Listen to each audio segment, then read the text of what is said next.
Twin sisters, Ava and Maddie, disappeared walking home from school, and the case went cold. No witnesses, no leads. 3 years later, 2 disfigured girls began performing in a traveling freak show across the country, silent, in sync, and always masked. No one questioned it, until a private investigator saw something too familiar in an old newspaper clipping. What he uncovered shocked even law enforcement. The girls had been surgically altered to erase their identities and turned into living attractions. Ava and Maddie Holloway disappeared on a Tuesday afternoon in late October.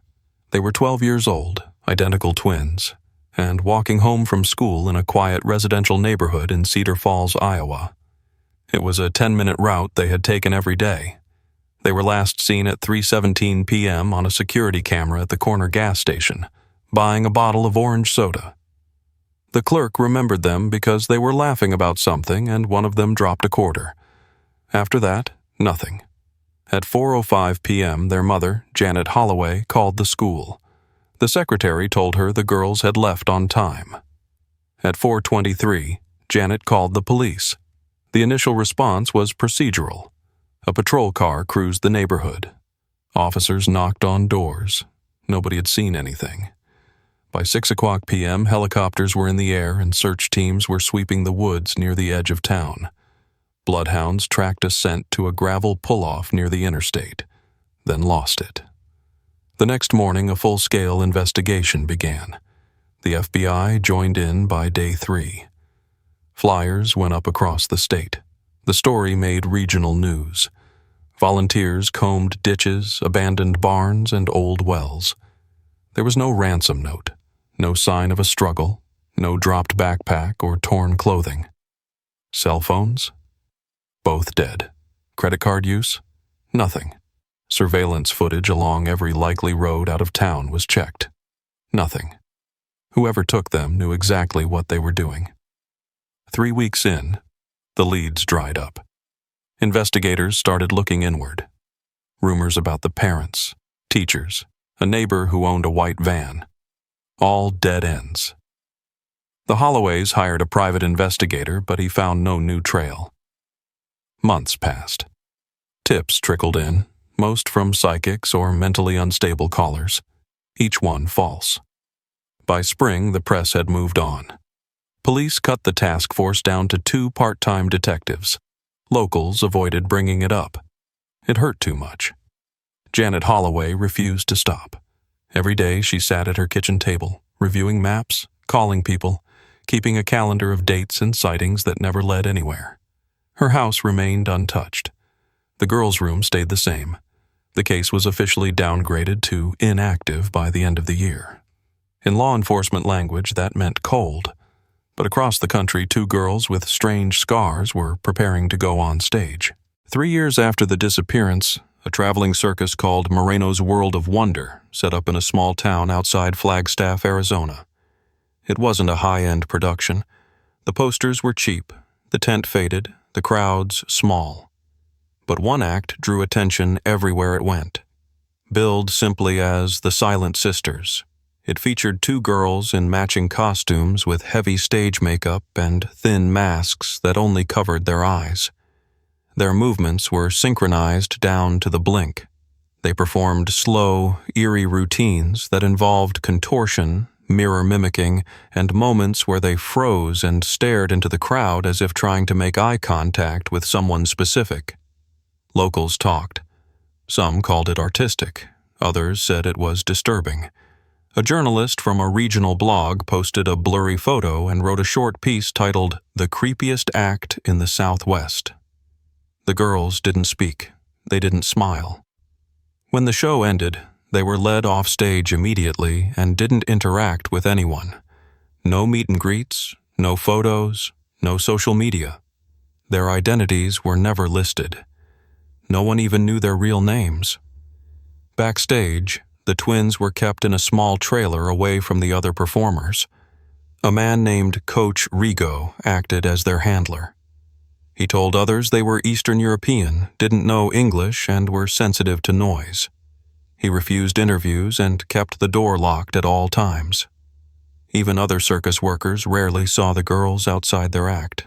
When they did, the girls wore hoods and walked quickly between the trailer and tent with their heads down. Private investigator Tom Danner had been following missing child cases for over a decade. He stumbled across the article while researching unrelated circus trafficking leads.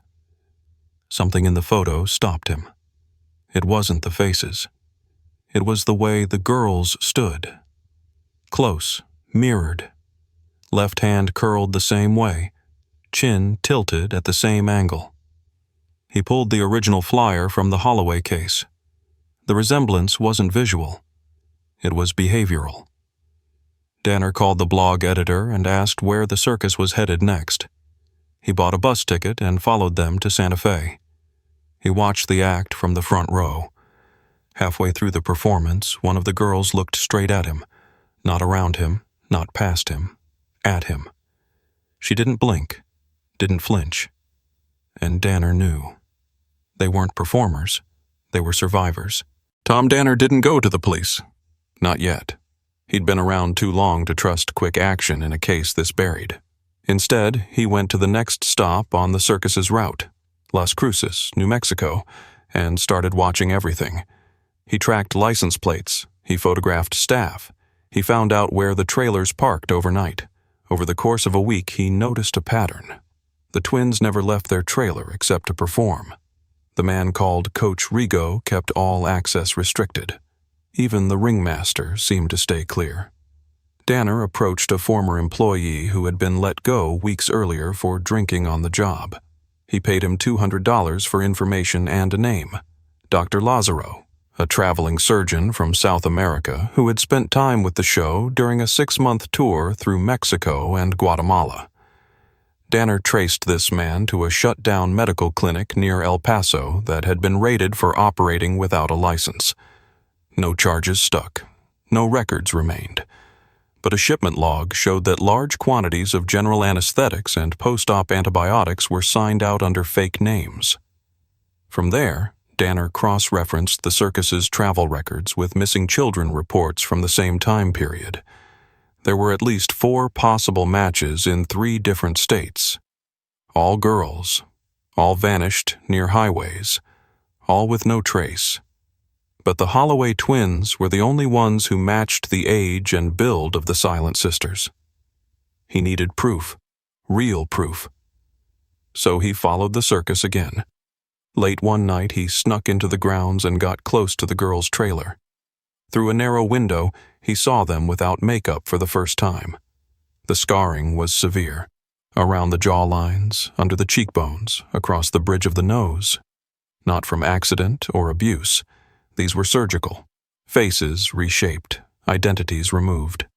He snapped a photo and sent it anonymously to Janet Holloway. She responded in less than an hour. She said the scar under the right ear was Ava's, a birth defect, never removed, never changed. It was enough. Danner took the evidence to a federal contact. Within 72 hours, a multi-agency task force raided the circus in Albuquerque. They found Ava and Maddie sedated in their trailer. Their mouths had been wired shut months earlier. They hadn't spoken a word in nearly a year. Coach Rigo disappeared during the raid and has never been found. Ava and Maddie Holloway were transported to a secure children's trauma unit under federal protection. Initial medical reports confirmed extensive surgical alterations to the structure of their faces, including mandibular reshaping, orbital narrowing, and cheekbone adjustments.